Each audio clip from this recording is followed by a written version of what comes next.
So pulse polio ಲಸಿಕಾ ಕಾರ್ಯಕ್ರಮಕ್ಕೆ ನಿನ್ನೆ ಸಿಎಂ ಡಿಕೆ ಶಿವಕುಮಾರ್ ಚಾಲನೆಯನ್ನ ನೀಡಿದ್ದಾರೆ. 5 ವರ್ಷದೊಳಗಿನ ಎಲ್ಲಾ ಮಕ್ಕಳಿಗೂ ಸಹ ಪೋಲಿಯೋ ಲಸಿಕೆಯನ್ನ ಹಾಕಿಸಿ ಅನ್ನುವಂತಹ ಒಂದು ಮಾತನ್ನ ಕೂಡ ಹೇಳಿದ್ದಾರೆ. 60.84 ಲಕ್ಷ ಮಕ್ಕಳಿಗೆ ಪೋಲಿಯೋ ಲಸಿಕೆ ನೀಡುವಂತಹ ಗುರಿಯನ್ನು ಸಹ ಹೊಂದಲಾಗಿದೆ. ಆರೋಗ್ಯಕರ ಕುಟುಂಬದಿಂದ ಆರೋಗ್ಯಕರ ರಾಜ್ಯ ನಿರ್ಮಾಣ ಮಾಡೋದಕ್ಕೆ ಸಾಧ್ಯ ಆಗುತ್ತೆ.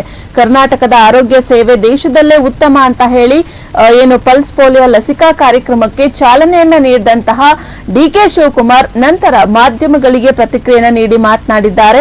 ಪೋಲಿಯೋ ಮುಕ್ತ ಭಾರತವನ್ನ ನಿರ್ಮಿಸುವಂತೆ ಇದೇ ಸಂದರ್ಭದಲ್ಲಿ ಯುಟಿ ಖಾದರ್ ಕೂಡ ಜೊತೆನಲ್ಲಿದ್ರು. ಅವರು ಕೂಡ ಒಂದು ಕರೆಯನ್ನ ಕೊಟ್ಟಿದ್ದಾರೆ. ಏನು ಪೋಲಿಯೋ ಮುಕ್ತ ಭಾರತವನ್ನ ನಿರ್ಮಾಣ ಮಾಡಬೇಕು ಅನ್ನೋದೇ ನಮ್ಮ ಮುಂದಿನ ಗುರಿಯಾಗಿದೆ.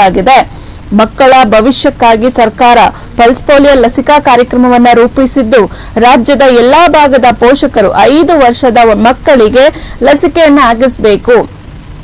ಅಂದ್ರೆ ಈ ಅಭಿಯಾನ 3 ದಿವಸ ಅಥವಾ 5 ದಿವಸ ಇರುತ್ತೆ.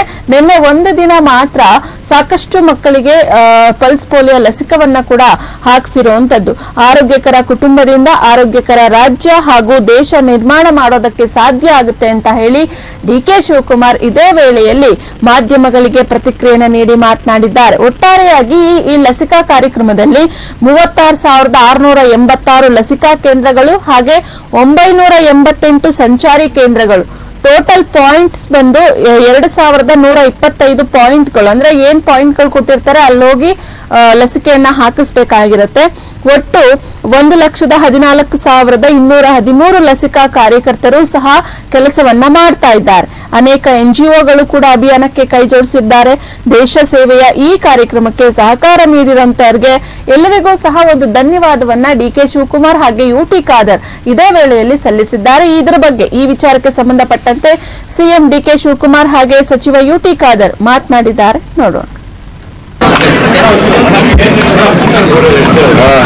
1972ರಲ್ಲಿ ಇಂದಿರಾ ಗಾಂಧಿ ಅವರು ಪ್ರಾರಂಭ ಮಾಡಿದಂತ ಈ ಒಂದು ಐತಿಹಾಸಿಕವಾದಂತ ಯೋಜನೆ ದೇಶದ ಮಕ್ಕಳು ಆರೋಗ್ಯಕರವಾಗಿರಬೇಕು ಅಂತ ಹೇಳಿ ಇವತ್ತು ನಮ್ಮ ಸರ್ಕಾರ ಜೀವನದಲ್ಲಿ ಮಕ್ಕಳು 5 ವರ್ಷ ಒಳಗಡೆ ಇರುವಂತ ಪ್ರತಿಯೊಂದು ಮಗು ಕೂಡ ಇವತ್ತು ನಾವು ಈ ಲಸಿಕೆಯನ್ನು ಹಾಕಿ ಅವರ ಭವಿಷ್ಯದಲ್ಲಿ ಯಾವ ಅಂಗವೈಕಲ್ಯ ಕೂಡ ಇರಬಾರ್ದು ಅನ್ನೋ ದೃಷ್ಟಿಯಿಂದ ಈ ಕಾರ್ಯಕ್ರಮವನ್ನು ಹಮ್ಮಿಕೊಂಡಿದ್ದೇವೆ. ಸರ್ಕಾರ ಅನೇಕ ಕಾರ್ಯಕ್ರಮಗಳನ್ನು ಆರೋಗ್ಯಕರವಾದಂಥ ಕರ್ನಾಟಕ, ಆರೋಗ್ಯಕರವಾದಂಥ ಭಾರತ ನಿರ್ಮಾಣ ಮಾಡಲಿಕ್ಕೆ ನಮ್ಮ ರಾಜ್ಯ ಪ್ರತಿ ಹಂತದಲ್ಲೂ ಮೊದಲನೇ ಹೆಜ್ಜೆಯನ್ನು ಇಟ್ಟಿದೆ. ಸೊ ಎಲ್ಲ ನಮ್ಮ NGOಸು, ನಮ್ಮ ಆರೋಗ್ಯ ಇಲಾಖೆಯ ಅಧಿಕಾರಿಗಳು, ಮೆಡಿಕಲ್ ಎಜುಕೇಷನ್ ಡಿಪಾರ್ಟ್ಮೆಂಟ್ನ ಎಲ್ಲ ಅಧಿಕಾರಿಗಳು ಎಲ್ಲ ಕೂಡ ಭಾಳ ಉತ್ತಮವಾಗಿ ಸಹಕಾರ ಕೊಡ್ತಾ ಇದ್ದಾರೆ. ಅವರೆಲ್ಲರೂ ಕೂಡ ನಾನು ಅಭಿನಂದಿಸ್ತೇನೆ. ಈ ದೇಶ ಮುಕ್ತ